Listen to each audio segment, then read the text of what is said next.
Welcome to the Tiny Box Dialogues. This series was created to share the knowledge of our experts using real examples from real people with real stories.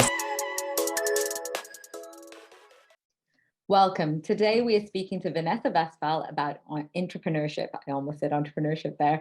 How it differs from entrepreneurship and how it can enhance innovation in your organization. Vanessa is an expert when it comes to corporate entrepreneurship. She has not only advised companies on the best practices, but also led a corporate incubator, conducted entrepreneurship programs, and coached those entrepreneurs. With her background in organizational behavior and engineering, human-driven innovation has always fascinated her, which is awesome because human-driven, we're all human. And as if that's not enough, she's now an entrepreneur herself. Vanessa, would you like to share a little bit about your background?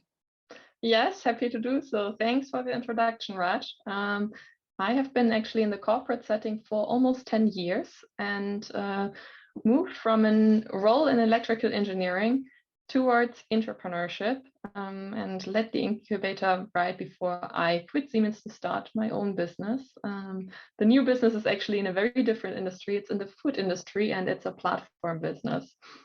And it's called Choosy. So if you want to check it out, it's an app. Fantastic. We'll come back to that afterwards because I think your entrepreneurship journey is just as interesting. I love that you moved from electrical engineering into entrepreneurship and now you have an app and a platform. That's amazing. So if you're striving to enhance creativity and increase innovation in your organization, you're in the right place. So Vanessa, let's start at the beginning. Entrepreneurship is basically the act of behaving like an entrepreneur within a large organization. That doesn't really tell us much, and that's way easier said than done. So why don't you give us a little bit of what you feel are the differences between entrepreneurship and entrepreneurship, maybe starting with that definition. Yeah, happy to do so, because the definition actually also already makes it quite difficult to compare the two, because acting like an entrepreneur within a large organization, that's a very broad definition. And what I come across often is this term being used in very different settings, often also in terms of efficiency, optimization, and that's where I first want to distinguish. So what we're talking about today and what I believe is the real entrepreneurship is when you really build a business within a business. So what is different between the two is really the setting. As an entrepreneur, your setting is the world or the market where you're acting in. Whereas as an entrepreneur, your setting is the organization where you're in. Mm-hmm. So the playing field is different, talking in sports terms. So it's basically the ecosystem that you're surrounded with is the main difference. And then that actually affects I mean, the risks are way different than an entrepreneur and entrepreneur, let's be honest, right? I mean, you're out on your own as an entrepreneur. Yeah, that's definitely true. That's also something that I hear quite often, is that the main difference is the willingness to take risk, or the prejudice, on the other hand, that entrepreneurs can't be successful because they're risk averse. And that's a myth that I would like to bust, because I think it's not true. When you look at entrepreneurs, so what we talk or what people have in their head when they talk about risk taking, they talk about financial risk. But when we really think about entrepreneurs, and I can also just say this is true for myself, definitely, how big is the financial risk really? Of course, this differs per country, but I would say most entrepreneurs would agree when we say, if you want to apply for another job, you could do that. That's not the issue. So what is it really that entrepreneurs are afraid of? Isn't it, after all, I mean, financially, of course, you take a step back if you accept to work without a salary for a certain amount of time. But isn't it really more, what are people going to think about your idea? Isn't it more about the social status? Mm-hmm. Do your friends and family think you're a fool? And too often. So isn't that, yeah. So isn't that, after all, what most people are afraid of? Yeah. And so after all, I think it's not a financial risk that people take, it's a social risk. And the same is true for entrepreneurs. Mm-hmm. So if you want to sell your idea, you also can't do that by not talking about it. Yeah. So you need to talk about it. And then the same risks are there. It's a different setting. So the people that might think you're a fool are your colleagues. Mm-hmm. Or your managers and the top management that's not going to give you money. or budget or time, whatever you're asking for. So, and this is Fear also of not being promoted or your social status exactly. within the company, or if you fail, because entrepreneurs are used to failing and pivoting. And if you fail within an organization, it's a very different feeling, right? It can affect your Absolutely. chances of promotion or something, right? Absolutely. And the more you're emotionally tied to that organization, the stronger this feeling of this being a risk is, right? Yeah. Because as an entrepreneur, you can apply to a lot of organizations, of course, all the time, no matter if you're an entrepreneur or an entrepreneur or anyone. But it's a question of, are you willing to do that? And as an employee, especially if you've been working for a company long Mhm. time, and that's when you're actually most valuable as an entrepreneur because you have most knowledge. That's when you're Yeah. also most, yeah, you feel the You're risk. comfortable and you don't want to mess that up or lose your status that you've created. Yeah, that's Mhm. totally makes sense. Of course, it's not all roses. I mean, you have to be creative, take ownership and accountability, and you have to have autonomy. And we don't often get autonomy over our roles in organizations. So, are there really entrepreneurs within companies like that can act as entrepreneurs? And what are the pitfalls that you've experienced or seen? Maybe first regarding your first question, Yeah. I'd say even though also a lot of people think there are no entrepreneurs because either these people are outside of companies or they are just simple employees. I have to say I completely disagree. I think they're absolutely entrepreneurs Mhm. within companies. It's just that those stories are stories we don't hear about often.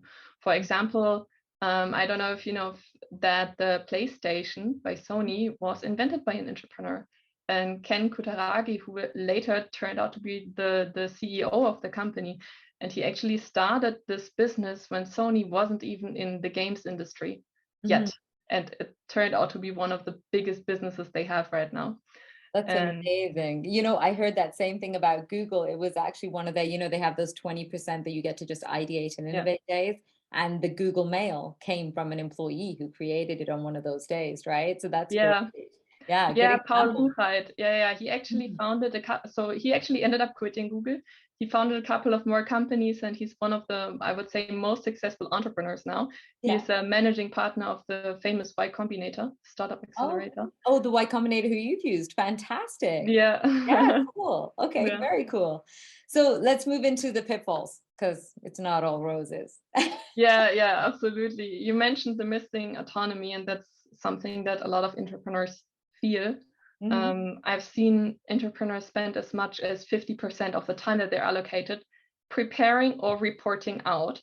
So that's an insane amount of time. So often I see entrepreneurs being overmanaged Mhm. because of the managers feeling that they're giving a lot of freedom but also risk um, Mhm. out to these employees, and then they want to gain back the control.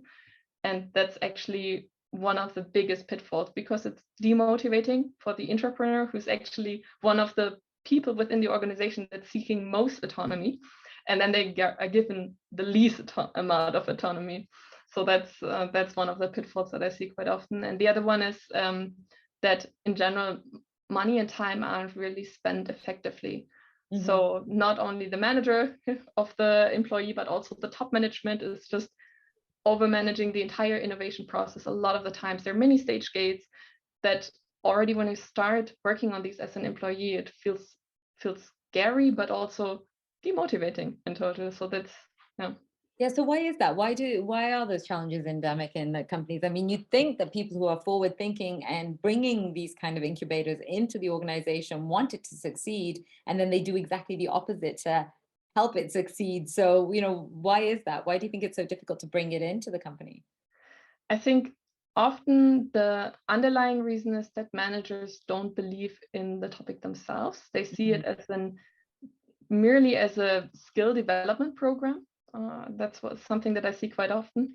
Yeah. And they don't believe that a huge business can come out of it. And I often hear, oh, a single idea can't be that big, a single product can't be that big, but that's plain wrong. For example, I mean, that's a very prominent example now, but if we look at the business of the AirPods from Apple, That's a $20 billion business, not a $20 business, a $20 billion It is, business. the cost is even like way $20.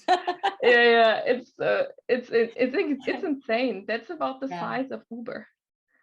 So That is insane. I mean, to be fair. yeah. And then of course they aren't attached to anything. So if you lose it, you've got to replace them. So it's like an ongoing business, right? Yeah, and then they sell you the things that hold them on Yeah. top. Very clever. Yeah.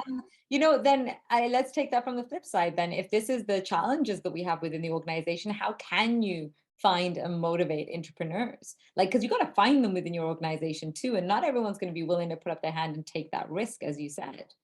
Yeah, absolutely. I would say in terms of motivation, it's rather focus on not demotivating them because then they're going to quit. But when you're looking for entrepreneurs, you should look out for people that are not following typical career paths. That's easier said than done. So a typical application process will definitely not filter out an entrepreneur because usually people don't know that they're entrepreneurs. So I feel probably a lot of us can relate when you started working on your first job after, I don't know, university or school or whenever you started, you didn't really think about the different paths in that depth that you could have in terms of what you can do. And then at some point you're stuck in your job. Maybe you like your job. In the ideal case, you do. And then you don't think about these opportunities. And so you need to make your employees realize these opportunities first. And that is usually enough to motivate people. I've seen in our programs really incredible transformations among the people that we recruited. And I remember we had a huge discussion in the beginning for one of the programs that we recruited people without an idea. Because we said we're looking for the entrepreneur. We're not looking for the perfect idea because there is no perfect idea. And and and you found the right people that could drive an idea forward together, but they didn't necessarily have an idea to begin with. Because I think that's probably a barrier for a lot of people. Like you said, they maybe don't recognize that they are entrepreneurs and they think they need to have this genius idea. And of course, as entrepreneurs, we know that's not the case. Yeah, and it is also a lot of times that keeps people from being an entrepreneur too. The myth around the idea, and that the idea comes to you in a eureka moment and that it's something super special, but in the end it's rather something that you're passionate about and where you have a complete team that's able to, or if you're depending of course on your business, but being able to provide the service or the product with the amount of people that you have or the skill sets that you have. I think if you did a poll of every entrepreneur on the planet and asked them if they are actually succeeding with the idea they started with, every single one would say not quite because it's changed dramatically. So I think you're right there. Now, look, we can overcome these challenges, right? And the benefits are multifold if we do. And we are going to move into the how, and you should move forward with that in a minute. But what are the benefits? Let's talk about the benefits of entrepreneurship, because it's not just designing the new AirPods and the Google Mail. I mean, it can be quite simple in terms of just making better products of what you're already doing, right? So please share with us any stories that you might have or what you think are the benefits of entrepreneurship and why organizations can't afford not to do it, quite frankly. Yeah, in two ways. Really simple. You're gonna end up with more business and you're gonna end up with happier employees. So pretty simple. But of course it's not that done. Yeah, of course it's not that simple. So you're not gonna get new business right away because it takes time to develop, also for employees to be more aware of business opportunities, but you're definitely gonna end up with highly skilled employees who really have the tool set of a modern employee. And when we talk about future of work, the skill and mindset that everybody's looking out for right now. So you're gonna end up with highly creative people. You can also develop the skill of creativity. Then people who have a basic business know-how, no matter if their idea succeeds or not, they're gonna end up with a basic business know-how. They're gonna know what made their idea succeed or what didn't. And also they're gonna get a better understanding of their business, of your business, your company's business in total. And even if the first round of ideas is a complete failure, they're going to continue to spot ideas.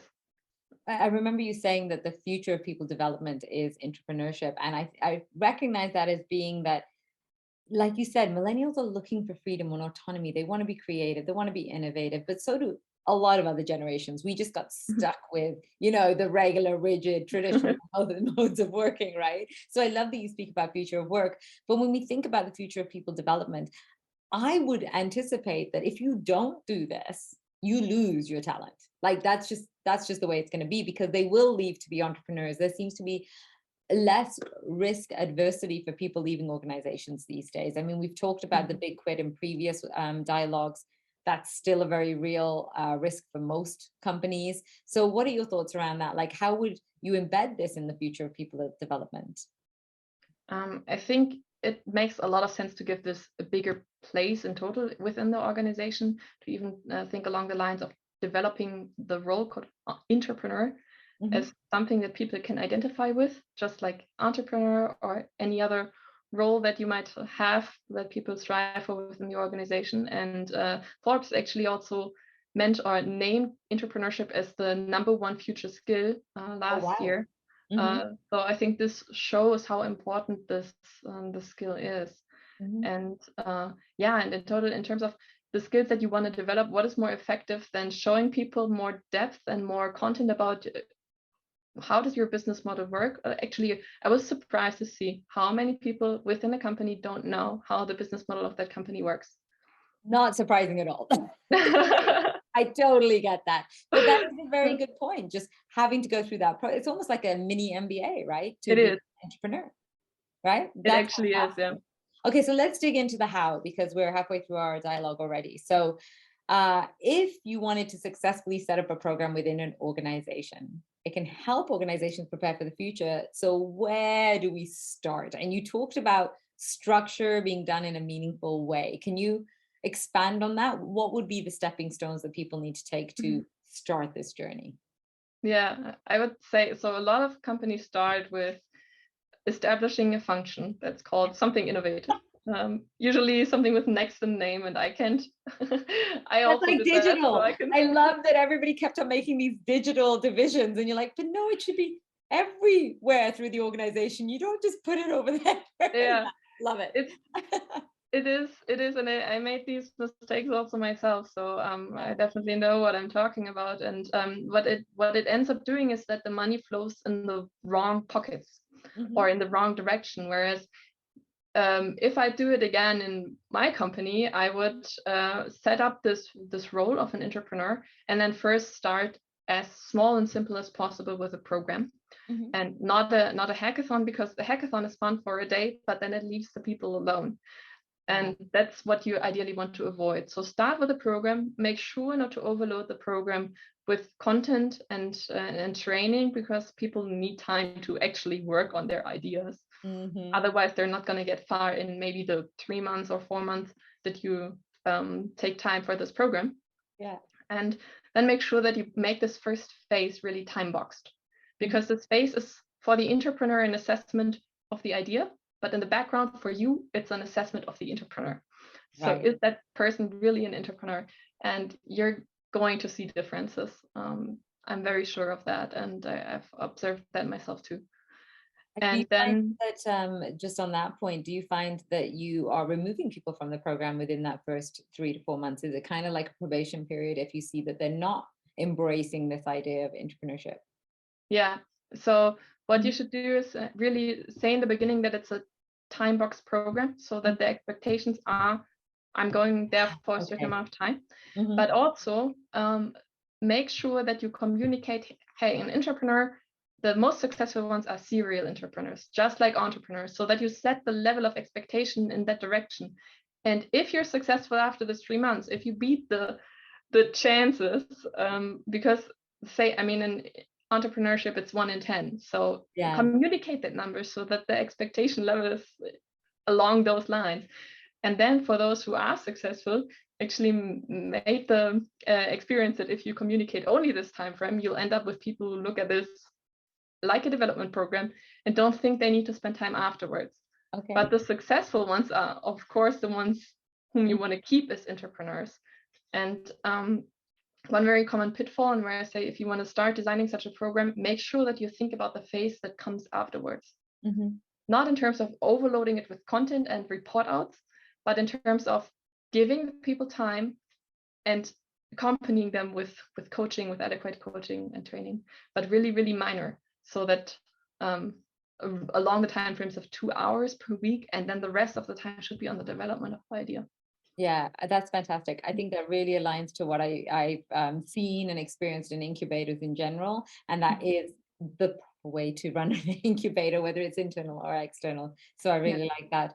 And I think that there is another component that I just wanted to ask you about. Do you always have, you look for the people, or do you have people apply in that are willing to take that risk and say, hey, by the way, I haven't said it before, but now you've got an incubator, please let me join? Yeah, As well. I would always recommend to keep it as open as possible in terms of letting anyone who wants to apply. You'll be surprised, you'll probably end up with less applications than you thought. Because it's and it's also make sure that you communicate it well, that you first introduce the role and what it's all about, and then make sure to keep it open. Because any filter, I mean, we see it in the startup industry, how bad VCs are at recognizing good startups and good founders. It's really, really difficult. And make sure that you give everybody a chance, and make sure that you accompany also this team formation process in a good way. I hear there's more and more talk about having a good founding team within startups. And also we know that diverse teams perform much, much better, delivering more than 30% more than the average of the succeeding teams in terms of revenue. Yeah. And I believe the same is true for entrepreneurial teams. That's a great statistic. I love that, 30% more. Can't argue with that one. So when we're talking about the benefits of entrepreneurship, is there a success story that you're particularly proud of? I know you've won awards for some of your programs. So is there a story that you can share with us about where you saw it, even if it started not so great, how it ended, and if there was something really valuable that came from it? Do you have a story on that? Yeah, I do. I can't say names, of course. Okay, of course. But often, so I would differentiate it. Of course, the success story that's very visible is when there's a new business. And I've seen teams who develop a multi-million-dollar business out of an entrepreneurship program. But the other thing is individual success stories. And that's actually what in my role motivates me even more to see. Because even if people end up not being successful with their idea, usually they come up with further ideas, or they change their career. For example, in our programs, we had more than 50% take on a new role after the program. Amazing. And a way more demanding role. So it's a huge development opportunity. Well, it's like proof, isn't it? If you can get through the incubator and then you can come through the other side, then it's a proof point that you actually are capable of taking on more responsibility and making those decisions and taking risks as well, right? Yeah, that's fantastic. Now, learning new skills is always a good thing. So just ensure that we go in with a growth and learning mindset, I guess, is the big thing, right? You had a few other insights that I wanted you to just share before we run out of time. I think this idea of, moving from a single program, incentivizing across the whole company, you talked about incentives. Like, what did you mean by that? And can you describe how that mechanism works, or how you envision it working for the future? Yeah, so I don't see this very often yet. There are very few companies that already try implementing an incentive structure that replicates the incentive structure that entrepreneurs have. So that means like shares. Exactly, shares, or even if it's virtual shares, but tie the amount of money that the entrepreneur makes, just like the entrepreneur, to the success of their newly founded business.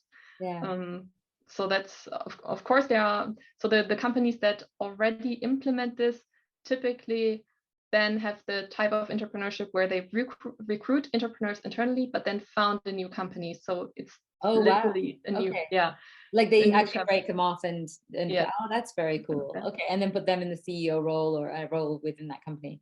Exactly. Yeah. Okay. And but that doesn't need to be the case. You can also replicate the system within the company itself, And you can even ask in terms of, so what, I mean, in terms of, we talked about also financial risk and what the employee can give from his or her side. And this is something you can also incentivize. For example, tie the share to the amount of money or salary they're willing to give up for a certain period of yeah. Or for example, make it time box. Say if you don't I don't know, succeed, and success means after a year getting here to this stage, for example, then we're gonna stop this activity for this particular business, and you can try with another. But it's the same thing that you would do as entrepreneur. If you really see you're not successful, at some point you would reapply somewhere. Yeah, you should let it go. Speaking of which, I wanted to give you just a couple of minutes for one last aspirational sentence, but also just to share, how has that entrepreneurship journey helped you with your new business, Choosy? Because you're doing exceptional work there and it's blown up really fast. I think you're an influencer on TikTok by now. So how did that entrepreneurship help you with this now new platform that you've developed? It definitely helped a lot. So I would say, even though I led the programs that didn't work as entrepreneur myself, you can't get away from developing a new kind of mindset. And once I was beyond that point, for me, it was clear that I'm going to start a business no matter where. So I actually did not care about the environment. I looked at different opportunities, and I got the business idea of Choosy in a very, very uncommon way. So I dreamt of the idea, and wow. But then you are very familiar with business plans. You come from electrical engineering, so you know when things don't work, you got to adjust them, and you've seen what people are capable of producing within entrepreneurship. So I'm sure that's influencing how you're moving forward. I've shared the link to your app through the chat for the audience. Is there a final takeaway that you'd like to share? We're going to run out of time pretty soon. So is there a final statement you'd like to make or share? Yeah, one thing that I hope for is that companies learn to leverage entrepreneurship more and really believe in it, because I really see, also in my past experience, I saw very high potential and was sad to see when companies were not able to leverage it. And looking at the stats, I see that there's a vast underutilization of this potential. And I hope that will change in the future, and I can only recommend companies to make use of it. I have to second that. I think that you know, they become your competitors. If you don't leverage those entrepreneurs, then they're just going to leave and they're going to be entrepreneurs. And you can't stop that happening except by promoting them within your organization, right? I mean, why let go of talent that's going to help you be better? It just doesn't make sense, right? Yeah. Fantastic. Well, thank you so much. I really appreciate you joining us, and lots of takeaways there. Good luck with Choosy. This audio will be shared on Spotify. This video will be shared on YouTube, and information on where to find Vanessa will be underneath both of those video and audio. So thanks for joining, and we'll talk to you next week. Thanks. Bye. Thanks. Bye.